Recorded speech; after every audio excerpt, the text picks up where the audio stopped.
Welcome back to our series on the road laws of Zimbabwe. In our first video, we looked at the basics of licenses and insurance. Today, in part 2, we are going deep into some of the most serious rules on our roads, the laws regarding alcohol, dangerous driving, and what you must do if an accident happens. Knowing these laws is the difference between a safe journey and a long stay in prison. Let us look at the exact rules and the heavy penalties for breaking them. First, let us talk about driving under the influence of alcohol or drugs. This is one of the most serious sections of the Road Traffic Act. The law says you must not drive or even attempt to drive a vehicle if you are so under the influence of alcohol or a drug that you cannot properly control the vehicle. If you were caught driving a standard car while under the influence, you can be fined up to level 12 or sent to prison for up to 10 years or both. But if you are driving a commuter omnibus or a heavy vehicle, the law is even tougher. For these vehicles, you face a mandatory prison sentence of between 2 years and 15 years. On top of prison time, the court will prohibit you from driving for a period they decide, and if you have a license, they will cancel it for the classes of vehicles you were banned from driving. The reason this law is so strict is simple. Alcohol and drugs slow down your brain. A driver who cannot react quickly is a danger to everyone. For example, a driver who has been drinking at a party and decides to drive home might think they're fine, but the law and the breathalyzer test will prove otherwise, and the cost could be your freedom for many years. Next, we look at dangerous and reckless driving. There's a difference between being a bit careless and being dangerous. The law says you must not drive at a speed or in a manner that is dangerous to the public.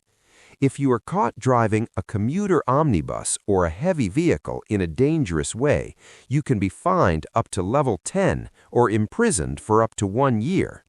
For other vehicles, the fine is up to level 7 or 6 months in prison.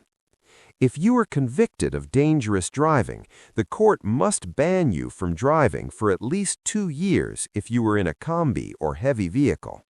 If you were in a regular car and it's your second conviction within 5 years, the court must also ban you from driving and cancel your license. Reckless driving is even more serious because it shows a total disregard for safety. If you are convicted of reckless driving in a kombi or heavy vehicle, you face between 2 and 15 years in prison. For a normal car, it's a fine up to level 12 or up to 10 years in prison.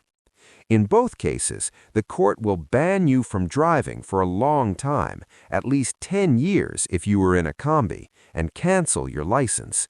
These laws exist to stop people from taking unnecessary risks, like overtaking on a blind curve or weaving through traffic at high speeds.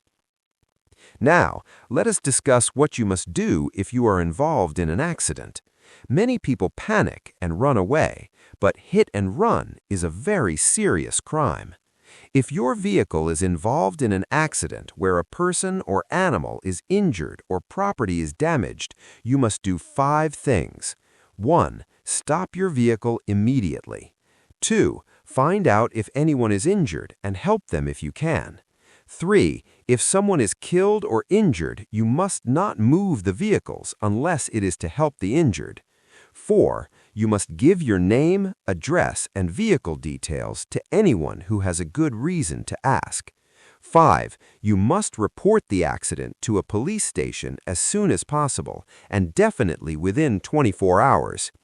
If you fail to stop or fail to give your information, you can be fined up to level 6 or jailed for up to 1 year. If the failure is more serious, such as not helping the injured, the fine goes up to level 7 and the prison time to 2 years. The law requires this so that victims can get help and the person responsible can be identified. If you hit a parked car in a shopping center and drive away without leaving your details, you are committing a hit-and-run offense. Finally, we must talk about obeying traffic signs and police directions. Traffic signs like red robots, stop signs, and give way signs are not suggestions. They are the law. You must also follow any direction given by a police officer in uniform. If you ignore a traffic sign or a police officer's signal, you are committing an offense. The penalty for this can be a fine up to level 5 or up to 6 months in prison. This law keeps the flow of traffic orderly. Without these rules, our busy intersections in cities like Harare or Bulawayo would be total chaos. We've covered some very heavy topics today. Driving is a big responsibility, and breaking these laws carries life-changing consequences. But our journey through the Road Traffic Act is not finished yet. In Part 3, our final video in this series, we will look at the power of the police to stop you and inspect your vehicle, how the penalty point system works, and the rules about advertisements and building near roads. Make sure to follow along so you don't miss the conclusion. Drive carefully, stay sober, and always stop for the signs. See you in the next one.